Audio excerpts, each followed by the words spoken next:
안녕하세요. 위클리 비교 TV입니다. 오늘 준비한 소식은 호주의 차기 자주포 도입 사업의 핵심 카드를 선보인 하나 디펜스입니다. 하나 디펜스가 호주 정부가 추진하는 랜드 8116 기동 화력 사업 수주를 위해 노르웨이 방산업체인 콩스버그와 손을 잡았습니다. 호주 정부와 자주포 사업 관련 단독 협상 중인 하나 디펜스는 앞서 자주포 수출에 제휴 성과를 거둔 콩스버그를 파트너로 선정하여 공급 계약을 유리하게 이끈다는 전략을 세웠습니다. 단독 협상 지위에서 자칫 호주군 당국이 원하는 조건인 연합작전 능력이 미달할 우려가 있어 독일의 팬저 2000이나 미국의 팔라딘의 단독 협상의 기회를 빼앗기는 것을 원천 차단하기 위해 연합작전 능력 극대를 위한 묘수로 보입니다. 하나 디펜스 호주 법인은 지난 12일 호주 랜드 8116 기동화력 사업 1단계에서 콩스버그 디펜스 오스트레일리아를 C4 통합 파트너사로 선정했다고 밝혔습니다. 한화 디펜스는 콩스버그가 만든 오딘 화력 지원 체계를 장착해 나토와 미군과의 자동 방향 탐지 장치 상호 운용성 향상을 가져올 예정입니다. 미군과 나토와 연합작전을 자주 펼치는 호주 입장으로서는 차후 K9 운용에 굉장한 편리함을 가져오게 됩니다. 콩스버그는 전술통신 시스템과 전투관리 시스템을 통합하여 ADF의 명령, 제어 통신 기능을 통합하는 업무를 담당하게 되며 하드웨어와 소프트웨어 기술도 콩스버그 디펜스 오스트레일리아로 이전해 호주 환경에 맞게 로컬 소프트웨어 지원 및 테스트 환경을 구축합니다. 리차드 조 하나 디펜스 호주 법인장은 콩스버그가 하나 디펜스의 K9 자주포와 K10 탄약 운반 장갑차에 디지털 아키텍처와 화재 제어 시스템을 제공해 기술력을 입증했다며 프로텍트 모바일 파이어 프로그램을 위해 콩스버그를 선택한 건 당연한 일이라고 말했습니다. 콩스버그는 하나 디펜스와 K9 자주포의 노르웨이형인 비다르와 K10 탄약 보급차의 프로그램은 물론 핀란드와 에스토니아 K9 자주포 납품 과정에서 성과를 거두면서 파트너사 낙점에 결정적으로 작용했습니다. K9 자주포는 사실 2010년도에도 호주 육군 자주포 사업의 최종 우선 협상 대상 기종으로 선정된 바 있었습니다. 하지만 당시 호주 정부 예산 사정이 좋지 않아 2012년 국방 예산을 삭감하였고 결국 자주포 사업을 중단하면서 K9 자주포 수출이 무산됐었습니다. 당시 호주는 견인포와 자주포를 모두 도입하려고 했지만 국방 예산이 삭감되면서 견인포만 도입한 것으로 알려졌습니다. 하지만 호주는 자주포 획득 사업의 끈을 절대 놓지 않았었습니다. 호주는 영국 연방 국가로 미국, 영국과 국제적인 군사작전을 함께하는 국가입니다. 특히 미국의 인도태평양 전략의 4인방 연합체인 쿼드에 호주가 있습니다. 이렇게 되면 주적은 누가 되느냐? 바로 중국입니다. 계속되는 미국과의 대립과 남태평양으로 그 세력을 억지로 확장하려는 중국이 결국 호주 본토로 상륙할 수 있는 잠재적인 주적인 것입니다. 얼마 전 중국은 중국 CCTV의 영문 진행자인 중국계 호주인 앵커를 감금하고 호주의 태도에 중국은 호주를 연일 때리고 있습니다. 이러한 여러가지 이해관계로 호주도 중국의 공격을 대비하는 형태의 국방력을 증강시키고 있으며 이번 K9 도입 사업도 유사시 호주 본토에 상륙하여 침공하는 잠재 위협으로부터 호주를 보호하기 위해 도입하는 것으로 해석할 수 있습니다. 지난 2019년 9월 호주의 방산 전문 매체인 오스트레일리아 디펜스닷컴은 호주 정부가 호주 육군의 자주포 획득 사업인 랜드 17 페이지 2를 부활시킨다는 발표를 한 것을 보도하였습니다.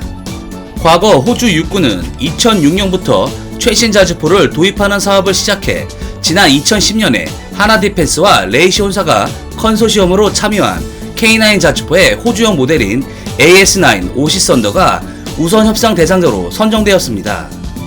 당시 야전 기동 테스트와 사격 테스트를 모두 성공리에 마쳤지만 결국 앞서 언급한 재정난의 문제로 사업이 취소되는 바람에 물거품이 되고 말았습니다. 하지만 호주 정부는 스마트 바이어라는 제도를 도입해 30대의 친형 자주포를 도입하는 사업을 부활시켰습니다. 그리고 이번에 다시 K9 자주포를 호주의 자주포 도입 사업의 단독 후보로 선정하면서 근 10년 만에 자주포 도입 사업을 재추진하는 것입니다. 이번 호주 자주포 도입 사업에서 단독 협상자 지위를 얻은 것에 우리 정부도 힘을 보탠 것으로 보입니다. 한국과 호주 정상이 지난해 9월 국방 방산 협력을 주요 의제로 정상회담을 하고 그해 12월 양국 외교 국방장관이 방산협력 확대 방안을 논의하는 등 양국 국방협력이 강화된 것도 영향을 미친 것으로 보입니다. 하나 디펜스 관계자는 호주 법인을 설립해 현지 생산시설 구축을 계획하고 호주 방위산업 활성화를 위한 다양한 지원 방안을 모색하는 등 현지화 노력도 이번 후보 선정에 영향을 준 것으로 분석된다고 말했습니다.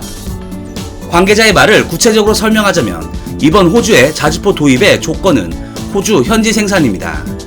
호주의 일자리 창출과 정비의 신속성 등 현지 생산은 도입국에 여러모로 상당한 이득이 있기 때문입니다. K9 자주포는 향후 2022년에서 2023년 사이에 호주의 항구 도시인 질롱에서 생산을 할 계획입니다.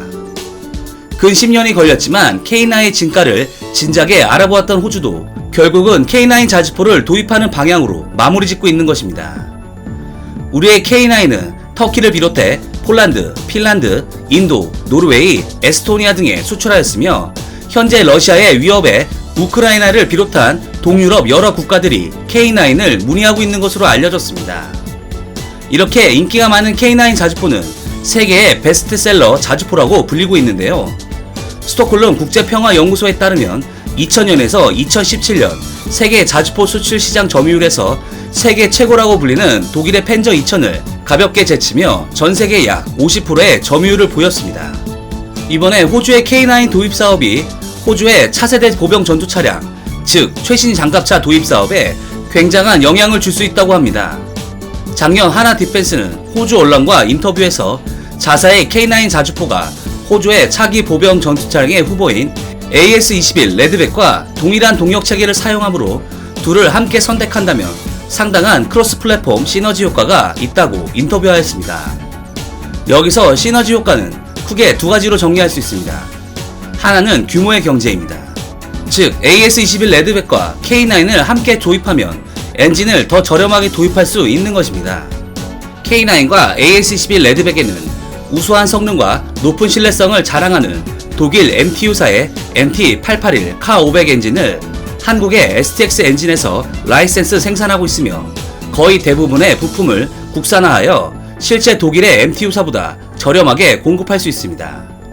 이를 K9과 AS-21 레드백의 수량만큼 구매한다면 당연히 엔진의 가격에 절충이 가능해 호주 정부에는 이득이라 할 수 있습니다. 나머지 하나는 유지보수 측면입니다. 같은 동력 체계와 동일한 제조사인 하나 디펜스가 두 가지를 동시에 유지보수할 수 있기 때문에 아무래도 상주 인력 등 유지보수에 대한 재반 비용이 당연히 줄어들게 됩니다. 무기체계는 한 번 도입하면 최소 20에서 30년은 사용하기 때문에 이 유지보수 비용도 상당한 고민거리입니다. 호주 당국은 레드백을 선정함으로써 금전적 이득과 두 가지 무기체계를 한 개의 채널과 연락하는 업무의 편리성도 함께 누릴 수 있는 것입니다. K9 자주포의 호주 입성과 AS-21 레드백도 함께 입성하여 호주에도 K방산 열풍이 불기를 기대해봅니다. 이상 위클리 뷰글이었습니다. 시청해주셔서 감사합니다.